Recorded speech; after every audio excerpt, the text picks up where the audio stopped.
अथर आलम जी का सवाल ले लेते हैं। 31 साल इनकी एज है।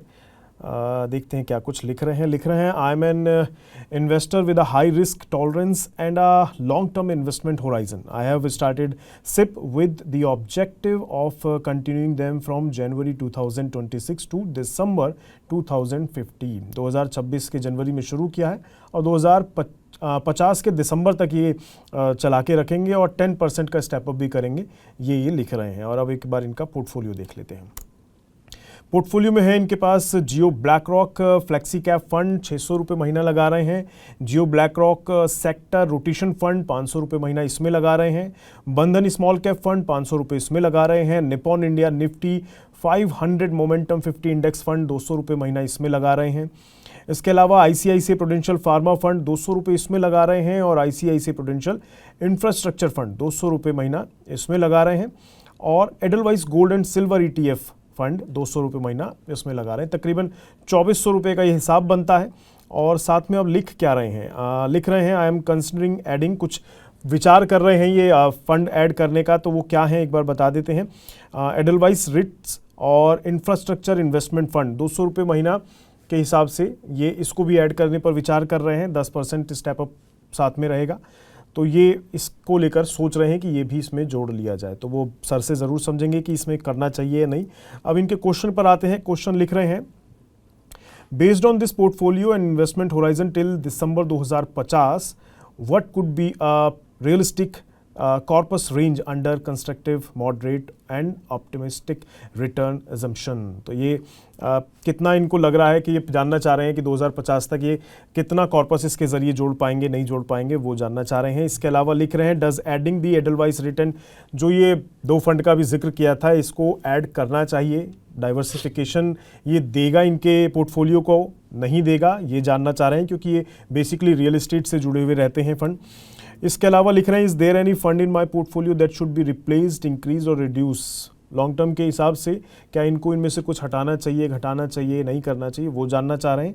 And the last is considering my high risk appetite and 24+ year horizon, am I adequately position for maximum long term CAGR। तो ये CAGR के हिसाब से ये ग्रोथ हो पाएगी नहीं हो पाएगी इनके पोर्टफोलियो के ज़रिए, ये भी ये समझना चाह रहे हैं, क्योंकि इनका टाइम होराइजन ज़ाहिर तौर पर अच्छा खासा है। तो उसके हिसाब से, और ये हाई रिस्क वाले बंदे भी हैं, तो ये एक बार सर से समझते हैं इनके चारों क्वेश्चंस को प्लस इनके पोर्टफोलियो को। तो sir over to you. Portfolio इनके सामने है, इनका जो है आपके सामने है, और इसमें छोटे छोटे अमाउंट हर एक के अंदर लगा रखे हैं, और तकरीबन 7 फंड हैं इनके पोर्टफोलियो में, और 2 और ऐड करना चाह रहे हैं। तो क्या स्ट्रैटेजी इनकी ठीक है या नहीं है, और कितना जोड़ पाएंगे ये इसके ज़रिए सर? अथर जी, हमारा आपके पोर्टफोलियो को हमने एनालिसिस किया। अब आपकी 2300 रुपये की SIP चल रही है, और आपने उसको 7 फंड में ऑलरेडी डाइवर्सिफाइड करके रखा हुआ है, प्लस आप और 2 फंड जोड़ेंगे तो आपके टोटल 9 फंड हो जाएंगे।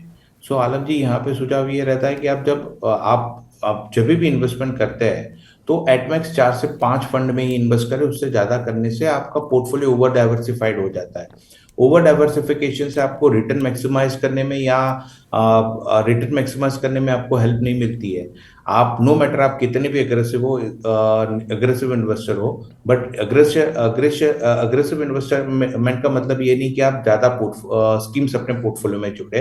अग्रेसिव इन्वेस्टमेंट का मतलब होता है कि आप अपने पोर्टफोलियो में जो भी इन्वेस्टमेंट कर रहे हैं उसका अलोकेशन वैसे रखें, राइट। पहला चीज, आपको 7 फंड की आवश्यकता नहीं है।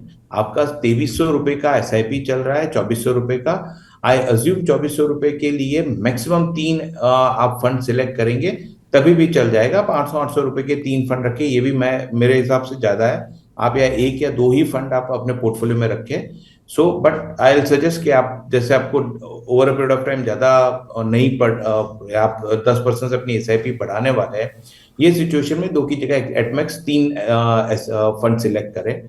जैसे आपके पोर्टफोलियो में जियो का flexi cap plus sector rotation fund है। अगर मैं आपके पोर्टफोलियो में देखूं तो आपके पास आईसीआईसीआई प्रुडेंशियल का फार्मा फंड भी है, फिर आईसीआईसीआई प्रुडेंशियल का इंफ्रा फंड भी है। अब ये तीनों तीन सेक्टोरियल फंड है। सेक्टोरियल फंड आमतौर पे अपॉर्चुनिटी एनकैश करने के लिए इन्वेस्टमेंट की जाती है। मतलब कि अगर कोई एक सेक्टर में कोई अच्छा मोमेंटम आ रहा है तो वो मोमेंटम आप उसको एनकैश करने के लिए, यानी शॉर्ट टर्म 2-3 साल में आप उसको निकल जाना। आपने अभी लिया, 2-3 साल में जब सेक्टर पिकआउट पे आता है तो आपको वहां से निकल जाना है। ये सिचुएशन के लिए सेक्टोरियल फंड आमतौर पे बने हुए हैं।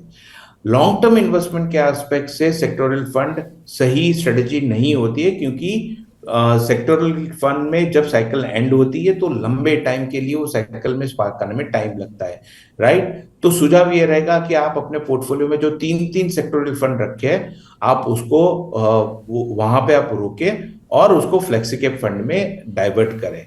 बिकॉज फ्लेक्सी कैप फंड में फंड मैनेजर जैसे अगर हम फंड मैनेजर के एस्पेक्ट से देखें तो फंड मैनेजर का 24/7 काम यही रहता है कि कौन सा सेक्टर अच्छा परफॉर्म करने वाला है, तो वो अपने फंड में वो सेक्टर में धीरे धीरे एक्सपोजर बढ़ा ही देते हैं।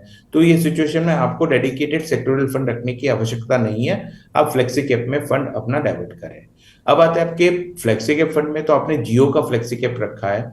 आमतौर पे आलम जी, जब भी आप इन्वेस्टमेंट करते हैं तो फंड के सिलेक्शन के टाइम पे आपको ये चीज ध्यान में रखनी चाहिए कि फंड जब मार्केट गिरता है, यानी जब मार्केट वॉलेटाइल होता है, वो टाइम पे फंड का रिस्क मैनेजमेंट कैसा है। क्या मार्केट गिरता है तो वो टाइम पे वो फंड ने इक्वली गिरा है, ज्यादा गिरा है, रिस्क कैसे मैनेज किया है, अपनी कैटेगरी के एवरेज से कैसे अपने आप परफॉर्मेंस को रोका है, राइट, ज्यादा गिरने से रोका है, बेहतर बनाया है, राइट। ये सारी चीजें कंसीडर करके आपको इन्वेस्टमेंट करना चाहिए। जियो का अगर हम बात करें तो अभी नया फंड है, इससे सारे साइकिल देखे भी नहीं है। तो जब आप लॉन्ग टर्म का इन्वेस्टमेंट करते हैं तो सुझाव ये रहेगा कि जो मार्केट में एस्टैब्लिश फंड है, जहां पे आप ये ट्रैक कर सकते हैं, वैसे फंड में सिलेक्शन करना चाहिए। तो सुझाव ये रहेगा कि आप फ्लेक्सी कैप में भी जियो की बजाय एचडीएफसी फ्लेक्सी कैप रखें। ये काफी बेहतरीन फंड है। आप इसको जियो के फ्लेक्सी कैप को एचडीएफसी के साथ रिप्लेस कर सकते हैं। बाकी आपके पोर्टफोलियो में बंधन का स्मॉल कैप है, उसमें अमाउंट बढ़ा दें। और आपके पास निपॉन इंडिया का 500 मोमेंटम 50 इंडेक्स फंड है, इसमें भी आप अपना फंड बना के ये 3 कंटिन्यू रखें। और चौथा जो गोल्डन सिल्वर रखा है, ये भी आप कंटिन्यू रख सकते हैं, बस 200 रुपए रखा है, उसको कंटिन्यू रखें। इसके अलावा आप और नया फंड ना जोड़े। ओवर डाइवर्सिफिकेशन आपको रिटर्न मैक्सिमाइज करने में कभी हेल्प नहीं करता है। अब आते हैं, आपका दूसरा सवाल था कि कंजर्वेटिव, मॉडरेट और ऑप्टिमिस्टिक वे में आपका कॉर्पस कितना बनेगा। सो पहली चीज आलम जी, मैं आपको यहाँ पे एक चीज बताऊंगा कि जब भी हम इन्वेस्टमेंट की बात करते हैं तो इन्वेस्टमेंट में कितना पैसा इन्वेस्ट करते हैं वो इंपॉर्टेंट नहीं है, आप कितने लंबे टाइम के लिए इन्वेस्ट करते हैं वो आपके लिए इंपॉर्टेंट है। यानी यहाँ पे रिटर्न की बजाय आप कितने टाइम निवेशित रहते हैं वो बहुत इंपॉर्टेंट है। तो अगर यहाँ पे आपने अच्छी चीज क्या है, आपके पास 24-25 साल का इन्वेस्टमेंट होराइजन है। अज्यूम करते हैं कि आपके जो 24,000 रुपए की SIP है, कंजर्वेटिव साइड में सिर्फ 10% का एवरेज रिटर्न जनरेट करती है अगले 24 साल तक। ये सिचुएशन में आप करीबन 1,05,00,000 रुपए इकट्ठा कर पाएंगे। अगर इन्वेस्टमेंट 12% के आसपास का CAGR रिटर्न जनरेट करता है, वो सिचुएशन में आप करीबन 1,48,00,000 रुपए के करीब फंड इकट्ठा कर पाएंगे। ऑप्टिमिस्टिक वे में I will refrain to answer this, because वो कितना भी निकल सकता है, 14 भी निकल सकता है, 20 भी निकल सकता है, 25 भी निकल सकता है। यहाँ पे इसके लिए I would suggest like moderate तक ही हम देते हैं, 1.5 करोड़ के करीब आप इकट्ठा कर पाएंगे। उसके ऊपर आप अज्यूम कर सकते हैं कि कितना बन सकता है, राइट। अब आते हैं आपके स्ट्रेटेजिक पॉइंट ऑफ व्यू से। जैसे मैंने आपको बताया, पोर्टफोलियो को सिंक्रोनाइज करके सिर्फ 3 फंड में लिया है और चौथा गोल्डन सिल्वर में रखे। रेस्ट आई बिलीव आपने जो भी गोल के लिए आप अपना इन्वेस्टमेंट कर रहे हैं, wishing you very all the best. I hope आपके पास लॉन्ग टर्म है इन्वेस्टमेंट है तो आप आराम से वो गोल हासिल कर पाएंगे। तो अथर जी, डेफिनेटली अच्छा खासा कॉर्पस आप इसके ज़रिए बना पाएंगे, बस फंड थोड़े ज़्यादा हैं और जो दो सोचने की भी सोच रहे हैं आप कि वो भी जोड़ लें। तो जैसा कि सर ने कहा उस तरह से चलिएगा, थोड़े कम करने की ज़रूरत है उन्हें भी जो आपके पास ऑलरेडी हैं। तो उस पर विचार कीजिएगा, और क्या रखना है और क्या नहीं रखना है वो भी सर ने बताया।